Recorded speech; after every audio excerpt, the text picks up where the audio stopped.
미국이 북한과의 비핵화 협상을 이유로 한미훈련을 전면 중단한 상황에서 미일 동맹을 강화하는 움직임이 잇따라 나타나고 있다. 일본 방위성은 미국의 세계 최강 스텔스 전투기 F-21을 일본의 기술로 개량해 차세대 스텔스 전투기로 운용하는 방안에 대한 검토에 착수했다고 니혼게이제이 신문이 23일 보도했다. 보도에 따르면 세계 최대의 방산업체인 미 록히드 마틴은 F-22 기체를 그대로 사용하면서 F-35의 전투 시스템을 장착하는 신형 전투기 개발, 생산에서 일본이 50% 이상 맡는 방안을 제시했다. F-22는 2006년 모의 공중전서 F-15, F-16, FA-18 전투기 144대를 격추하는 동안 단 한 대도 격추되지 않은 기록을 세운 최강의 전투기다. 적의 레이더나 적외선 탐지기 등을 무력화하는 스텔스 기술이 적용돼 있어 북한 수뇌부가 가장 두려워하는 무기로 평가받는다. 그동안 미국 정부는 F-22의 기술 이전은 물론 완제품 판매까지 금지했는데 이번에 일본에 빗장을 푼 것이다. 미국은 한국은 물론 맹방인 영국이나 이스라엘에 F-35 스텔스 전투기를 판매했지만 F-22는 판매하지 않았다. 한국군의 한 소식통은 공군 일각에서 F-22 도입을 희망했었지만 미국 법으로 2018년까지 해외 판매가 금지돼 있고 비싼 가격 등 때문에 엄두도 못 냈던 사안이라고 말했다. 일각에선 미국의 이 같은 대일 접근은 한국에 대해 첨단 기술 이전에 소극적이었던 것과 대비된다는 지적도 나온다. 우리가 F-35를 도입하면서 미국은 당초 한국형 전투기 개발을 위해 25개 분야의 기술을 이전하기로 했다. 하지만 결국 미국은 위상 배열 레이더 체계 통합과 적외선 탐색 및 추적 장비, 전자광학 표적 추적 장비, 전자전 제모 통합 기술 등 핵심 4개 기술의 이전을 거부했다. 록히드 마틴의 제안대로 될 경우 일본은 미국의 첨단 전투기 기술을 공유함으로써 미일 동맹은 한 단계 업그레이드 될 전망이다. 일본의 방위 산업이 확장하는 효과도 적지 않다. 미국의 막대한 대일 무역 적자를 개선하는 효과도 있다. 일석삼조의 효과를 가져올 수 있다는 점에서 이번 제안은 차세대 전투기를 결정할 때 유력하게 검토될 가능성이 크다. 니혼게이제이 신문은 개량형 F-22가 배치될 경우 일본 전역 방위가 한층 강화될 것으로 내다봤다. 전문가들은 특히 일본의 차세대 전투기가 기존 F-22와 F-35를 능가하는 세계 최강의 전투기가 될 수 있다는 점에 주목하고 있다. 록히드 마틴이 일본에 제안한 차세대 전투기는 우선 F-21을 기반으로 날개를 개조, 더 많은 연료를 실어 항속거리와 작전 반경을 늘리게 된다. 여기에 F-22보다 최신 장비인 F-35의 항공전자 장비와 탐지 장비 등을 갖출 계획이라고 한다. F-22의 대당 가격은 2,200억 원 이상이며 일본 차세대 스텔스기도 대당 210억에서 240억엔에 이를 것으로 추정된다.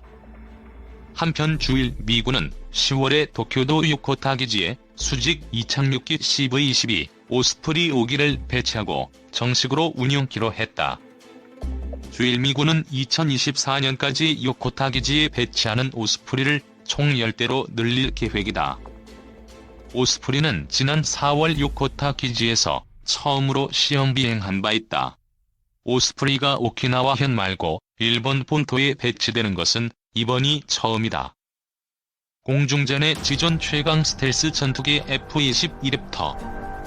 전장에 배치된 전투기들 중 최강으로 불리우며 그 어떤 전투기와도 대적을 거부하는, 그래서 외계인을 상대할 수 있는 전투기라는 말이 나올 정도의 위력을 가진 F-22 랩터 스텔스 전투기.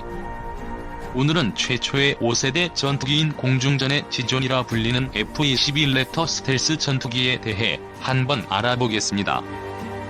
미국의 고등 전술 전투기 계획의 결과로 록히드 마틴사가 1990년 선보인 YF-22 전투기를 시초로 1997년 보잉사와 록히드 마틴사가 제작한 미국 공군의 고등기술 스텔스 전투기가 F-22였고 거기에 미국 공군이 랩터라는 명칭을 붙이게 되면서 F-22 랩터 스텔스 전투기가 탄생하게 되었습니다. F-22 랩터 스텔스 전투기는 1인 탑승하는 전투기로 한 대당 가격이 무려 약 4,700억 원에 달하며 시속은 3,060km, 마하 2.5의 속도를 내며 최대 항속거리가 3만 km에 달하고 작전을 수행할 수 있는 반경 또한 3,000km를 넘습니다.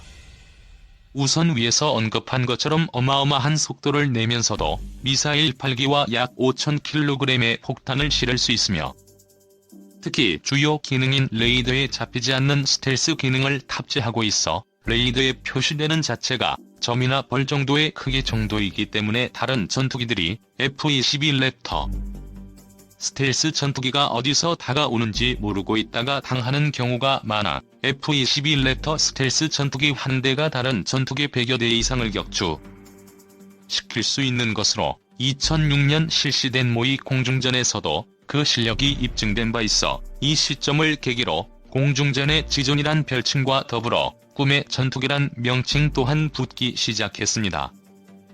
이후 2017년 미국 알래스카 주에서 미 태평양 사령부가 매년 6해 공군, 해병대, 주방위군 등이 참가하여 실시하는 연합훈련인 로더네츠 훈련에서도 처음 미 해병대의 F-35B가 참가해 미 공군의 F-22와 함께 훈련을 진행했다고 밝혔습니다. F-22 랩터 스텔스 전투기는 미국 공군의 전투기이지만 공군과 함께 해병대, 해군이 함께 사용하고 있습니다. 막강한 위력을 가진 F-22 랩터 스텔스 전투기는 2014년 9월 23일 시리아 공습에 처음으로 실전 배치되어 IS 지휘본부를 타격하였다고 공식 확인된 바 있습니다. 명칭에 걸맞게 대단한 성능과 기능을 탑재하고 있어 완벽한 전투기인 F-22 랩터 스텔스 전투기는 최근 특수도료 개량 작업을 마쳐 적이 레이더에 탐지될 가능성을 지금보다도 더 낮추고 안테나 교정이나 레이더 반사 면적 턴테이블 지원 등의 보안 향상을 하여 스텔스의 기능을 크게 강화했으며 주둔선 밖에서의 추적 기능을 갖춘 장거리 최신형 공대공 미사일을 2091년까지 장착하고 공중과 지상뿐만 아니라 지하에 엄폐되어 있는 적군의 본부까지도 정밀하게 타격할 수 있는 공대지 무기도 탑재하여 장착 화력을 극강화하여 지금보다도 더 강력한 성능과 최첨단화된 화력을 갖추기 위한 성능 향상을 하고 있습니다. 또한 원거리 공중전투에서는 강하지만 근접 공중전에서는 최강이라는 보장을 없었던 F-22 랩터 스텔스 전투기는 근접 공중전의 수행 능력을 향상시키기 위해 현재까지 조인트 스타트로부터 표적의 정보를 받았지만 소프트웨어 개량 작업을 통해 관련 정보나 표적의 좌표를 주변을 비행하는 드론으로부터도 직접 받을 수 있게 되었습니다. 그러나 스텔스의 재질과 도료 때문에 부식 현상이 전혀 발생하지 않아 2005년에 미국 공군이 도입한 F-22 랩터 스텔스 전투기는 운영기간 또한 2060년까지 연장이 가능할 정도로 내구성 또한 강하지만 이 전투기를 운영유지하기 위해서는 상당한 금액이 들어가며 현재까지는 높은 가격뿐만 아니라 기술 보호의 이유로 미국에서만 200여 대가 운영 중에 있습니다. F-22 랩터가 잡혔다는데 스텔스 기능도 무용지물? 인도의 군사 정보 사이트 인도 국방연구소는 지난해 5월 3월 중국령 티베트에서 비행 훈련 중이던 중국 인민해방군 공군의 스텔스기인 제-22 인도 공군의 전투기 Su-30MKI 레이더에 의해 탐지됐다고 보도를 했습니다. 인도 공군 참모총장인 비렌더 싱 다노아는 제-20은 서구와 인도에서 알려지고 중국이 주장하는 것처럼 스텔스하지 않다. 스텔스 탐지 레이더가 아닌 일반 레이더로도 걸린다고 말했다고 이 매체는 밝혔습니다. 이에 대해 중국 관영 매체들은 제-22 티베트에서 비행 훈련을 하지 않았다라며 가짜 뉴스라고 주장을 했는데요. 2017년 10월 세르게이 쇼이구 러시아 국방장관은 이스라엘의 F-35I가 시리아군의 지대공 미사일 S-200에 맞아 심각한 손상을 입었다고 주장했습니다. 공교롭게도 일대의 이스라엘 F-35A가 가동 중단됐다는 보도가 뒤를 이었습니다. 러시아 방공군의 이고르 말체프 중장은 2016년 러시아 언론과의 인터뷰에서 스텔스 기술은 허구이라고 주장을 했는데요. 중국의 CCTV도 같은 해 동중국 해에서 비행 중인 F-22를 탐지했다고 주장했습니다. 스텔스기는 무적이 아니었습니다. 1999년 3월 27일 유고슬라비아 내전 당시 미공군의 F-117 나이트호크 일대가 격추됐는데요. 운과 기술, 방심이 엮어낸 결과였습니다. 미군의 F-117은 매번 똑같은 루트를 따라 비행을 했는데요. 세르비아군의 방공태세를 깔봤던 것이었습니다. 하지만 세르비아군은 미군과 나토군의 통신을 도청했는데요. 그래서 세르비아군은 다국 적군의 전투기가 언제 출격하는지 알 수 있었습니다. 또 세르비아군은 레이더를 손봐 레이더가 쓰는 전파보다 파장이 긴 전파를 보내도록 만들었는데요. 이렇게 하면 23km 거리에서 F-117을 탐지할 수 있었습니다. 다만 탐지 거리가 짧아 17초 안에 지대공 미사일을 발사해야만 했습니다. 세르비아군은 엄청난 훈련으로 발사 준비 시간을 줄였다고 합니다. 당시 F-117이 폭탄을 투하하려고 내부 무장창을 연 순간 세르비아군의 레이더에 나타났다고 하는데요. 이때가 스텔스기가 가장 취약한 순간입니다. 내부 무장창을 열면 문이 튀어나오는데 여기에 레이더 전파가 다 반사되기 때문입니다. 세르비아군은 지대공 미사일인 SA-3 두 발을 발사해 F-117을 격추했습니다. 당시 러시아와 중국이 F-117 잔해를 가져가 스텔스 기술을 연구했다는 후문이 있습니다. 스텔스기를 탐지하는 레이더가 있는데요. 바로 패시브 레이더입니다. 항공기의 레이더에서 나오는 전파를 잡는 레이더로서 레이더. 전파를 쏴 적 항공기에 맞아 되돌아오면 이를 분석하는 액티브 레이더와는 작동 방식이 다릅니다.